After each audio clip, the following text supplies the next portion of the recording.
우리 수도권 아파트 전문가 미나 누나님을 모셨습니다. 반갑습니다. 저는 천안 전셋집에서 시작해서 갈아타기로 잠실까지 이동을 했고요. 처음에 한 2천만 원 가지고 투자를 했어요. 지금은 순자산 20억 달성했습니다. 지금 최근 1년간 100명의 수강생의 내 집 마련을 직접 도와드렸습니다. 처음에 남편이 천안에서 선릉까지 2시간 반 출퇴근을 했어요. 그래서 전세를 다시 이제 옮겨서 제가 이직해서 서울로 왔는데 전세 계속 살고 싶어 하는 거예요. 대출 받는다는 게 솔직히 무섭잖아요. 우리 남편이 대출 받는 걸 되게 무서워하고 현재도 무서워해요. 근데 제가 그때 임신한 상태로 임장을 진짜 많이 다녔고요. 원리금 갚으려면 솔직히 돈이 좀 많이 비잖아요. 그래서 부업도 진짜 많이 했어요. 잠실로 넘어올 때 원리금이 좀 많아지니까 네이버 블로그 체험단도 하고 쿠팡 파트너스도 하고 소싱해서 물건 파는 것도 하고 그렇게 해서 4인 가족 생활비를 한 달에 200만 원까지 줄였어요. 이제 같이 노력을 해주니까 너가 이렇게 노력을 한다면 너의 의견을 좀 들어주겠다. 이렇게 설득을 한 거죠. 그냥 말로만 설득을 하진 않았어요. 저는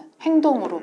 그러면 단도직입적으로 여쭤볼게요. 2025년 이제 지금입니다. 지금 어떻게 해야 되죠? 여러분들이 체감을 하실지 안 하실지는 잘 모르겠어요. 근데 제가 지금 현재 거주하는 곳이 상급지다 보니까 저는 지금 막 호랑이 굴에 들어와 있는 느낌이거든요. 부동산 시장이 요동치는 거를 굉장히 체감을 하고 있어요. 지금 상급지, 강남 3구, 그 다음에 2급지, 뭐 성동구, 동작구 이쪽은 이제 매물이 없어요. 매도하시는 분들도 계약하러 오시는 길에 물건을 걷어들이고 있거든요. 그러면 다음 급지에서 지금 준비를 하셔야 돼요. 여러분들이 다음 급지라고 하면 나 손살에 쳐. 싫어. 나 거기 못 살아요. 그러시겠지만 그러는 와중에 기차 떠나면 벼락거지 되시는 거예요. 돈이 흐르는 그 길목에서 딱 자리 잡고 돈을 딱 맞이할 수 있게 저평가된 아파트를 살 수 있게 제가 다 가이드해드려요. 이제 상급지죠. 뭐 강남 3구부터 해서 마용성 그리고 이제 2급지 동작구 라인부터 해서 이제 그 밑에 지역 그게 좀 얼마나 필요할까요? 거기 밑에 지역은 지금 9억 이하로 보시면 충분히 수익을 보실 수 있는 구간이고 나 9억도 좀 힘들어요. 신생아 특례 받고 싶은데 아이가 없어요. 이러신 분들도 계시잖아요. 그러신 분들은 수도권 중에서 경기 남부 쪽 이쪽 보시면 구축 라인으로 해서 오를 수 있는 가능성 있는 아파트들이 4억대에서 6억대까지 굉장히 많거든요. 이런 부분을 조금 관심을 두고 보시면 충분한 수익 가져가실 수 있을 것 같아요. 이미 재건축은 출발했어요. 이제 구축이에요. 수도권 말씀하시는 거예요 지금 그죠? 그렇죠. 수도권도 그렇고 상급지도 그렇고 이제 신축 떠났죠. 얼죽신에서 유행 한번 갔어요. 그 다음에 재건축 지금 치치폭폭 하고 있단 말이에요. 잠실 주공 5단지 40억 찍은 거 아시죠? 네. 그거 분명히 22년 초에 20억이 안 됐어요. 칙칙폭폭 2배 갔죠. 그 다음은 어쩔 수 없어요. 구축이에요. 그 다음은 아파트. 다 순서가 있는 거니까. 지금 이 영상을 보시는 분들은 다들 관심이 있으시니까 보실 텐데 시드를 어느 정도로 봐야 될까요? 저는 지금 시드로 봤을 때 2천에서 1억 정도면 충분히 내 집 마련하실 수 있어요. 물론 2천이면 내가 선택할 수 있는 물건들이 개수가 작고 내가 1억이다 하면 2천보다는 개수가 더 많겠죠. 그리고 1억 이상이다 하면 더 많아지고 그런 차이가 있을 뿐이지 지금 물건이 없다? 지금 2천으로 투자할 수 있는 아파트는 다 아니다? 이건 아닌 것 같아요. 아까 1억이 안 돼도 지금 수도권에 투자할 수 있다. 그럼요. 어디 갈까요?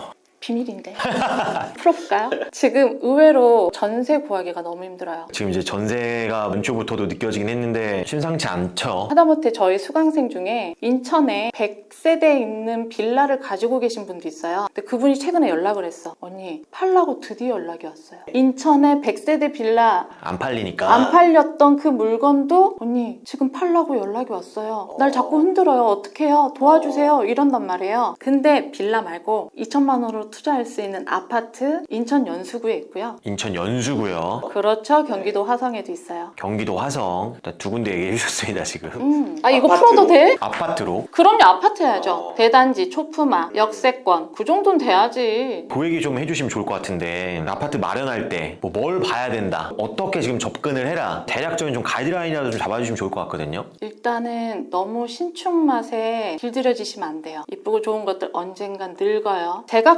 강조하고 싶은 거는 확실한 입지를 먼저 보셨으면 좋겠어요. 그 안에 내부는 인테리어 하면 똑같아요. 인테리어 된 집하고 인테리어 안 된 집도 고민 엄청 많이 하실 거예요. 이것도 가이드 다 드리고 있거든요. 어떻게 가이드를 주세요? 아니, 내가 에르메스를 든다고 내가 이영애가 될까? 분수에 맞게 해야지. 뭔지 아시겠죠? 4억짜리 아파트에 인테리어 6천, 7천만 원씩 바르는 분들이 있어요. 근데 그런 분들 다시 매도하실 때 1,000만 원밖에 더 높게 못 받아요. 근데 그게 가성비 있는 물건이거든요. 그런 물건을 깎아줘. 누가? 내가. 그 입지를 일단 봐라. 입지가 제일 중요해요. 새 거 맞들리면 이거 마약 같은 거예요. 중독돼. 오빠 이러려고 결혼했어? 이 말 나온다. 다들 그러잖아. 그죠? 그러면 새 거에 맞들리지 마라. 뭐 외곽에 이런데, 그죠? 그렇죠. 신축은 나중에 살아도 돼요. 내 집에서 임대인의 집에 잔금을 내 전세금으로 내주지 말라고. 내가 새 집 들어가서 하고 싶은 거 다 해요. 새 집이라고 뭣도 못 받고 그러고 살지 말고. 그 다음에 뭐 전략이라고 하면은 뭐가 있을까요? 보통 갭으로 먼저 권하세요? 아니면은 뭐 내 집 마련을 먼저 해라 이렇게 권하세요? 그거는 약간 소득과 일자리 위치에 따라서 조금 다른 것 같아요. 어쨌든 주택은 내가 소비를 하긴 해야 돼요. 내가 갭으로 사던 월세 세팅을 하던 어떤 집을 매수를 했지만 나는 어딘가에서 또 살아야 되거든요. 근데 이게 주거랑 투자가 분리돼서 좋은 상태가 있고요. 이럴 바에야 그냥 실거주한 그래서 좋은 곳이 있어요. 그거를 잘 판단을 하셔야 되는데 무조건 거주 분리. 나 월세 살고 무조건 상급지에다 사. 그러면서 안오를 빌라를 산다거나 이렇게 하시면 안 되고 특히 젊은 분들은 혼인신고를 좀 전략적으로 하셔야 되고 그 다음에 내 집 마련할 때 첫 스타트를 좀 전략적으로 하셔야 될 것 같아요. 혼인신고를 전략적으로 해라. 그게 정확히 어떤 포인트일까요? 만약에 소득이 높은 두 분이 결혼을 한다. 그러면 명의를 좀 아낄 필요가 있어요. 나중을 위해서. 왜냐하면 모으는 속도가 빠르잖아요. 소득이 높으신 분들은. 그런 분들은 혼인신고를 잠깐 미루고 한쪽 먼저 내 집 마련해놓고 다른 한 사람 명의를 살려서 나중에 추가 매수를 해서 10년 비과세 하시는 게 가장 베스트죠. 근데 두 분 다 소득이 월등하지 않은 경우도 있잖아요. 이럴 경우는 두 분 다 혼인신고를 해서 대출을 풀로 받는 게 좀 더 좋은 집을 사는데 유리하실 거예요. 한 사람 소득으로 레버리지가 2억, 3억 이렇게 되면 내가 2억짜리, 3억짜리 집을 사게 되잖아요. 근데 두 분이 혼인신고를 해서 풀 레버리지를 뺀다. 그래서 내가 서울 안에 6억, 7억짜리를 살 수 있으면 그거는 7억짜리 사는 게 맞죠. 그러니까 내가 마음에 드는 아파트는 있죠, 다 당연히. 근데 그걸 할 돈은 없어. 그래서 뭔가 돈을 더 모으자. 주식 코인을 하든. 그죠? 원리금 갚는 게 훨씬 잘 모아요. 원래 그렇게 모아야 되잖아요. 그게 답이지. 질러놓고 모아서 하면은 못 하잖아요. 제가 진짜 악착같이 모아봤거든요. 맞벌이 할 때 1년에 5천만 원까지 모아봤어요. 근데 집값이 더 빨리 오르던데? 근데 이제 그게 있는 거예요. 예를 들어 뭐 22년 이제 하락장 때, 그러니까 좀 늦게 들어갔던 분들은 그때 좀 피를 봤잖아요. 그럼 그 트라우마도 있고, 상급지 지금 똘똘 한 채니까. 그럼 그 밑에 있는 이제 3급지죠. 걔네가 과연 갈까? 가요.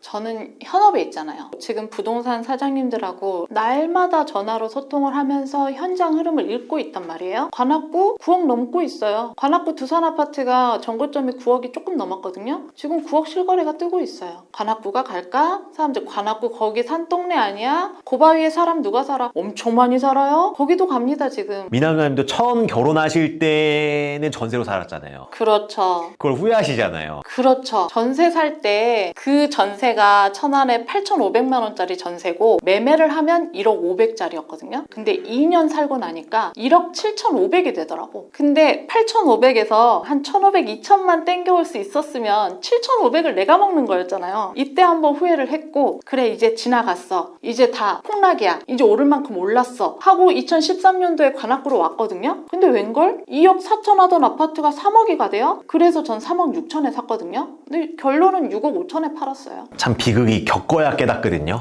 처절하게 겪으면 지각비를 내고서라도 집을 사게 되죠. 근데 꼭 그렇게 처절하게 겪어야만 할까? 우리의 시간은 소중한데 내가 만약 5년만 빨리 샀더라면 반포가 그리 멀지 않을 텐데. 그리고 2017년, 18년 이때도 저 원밸리 입주권 보고 있었어요. 물론 10억이 부족했어. 하지만 그때 15억, 17억 했어요. 지금 70억 하잖아.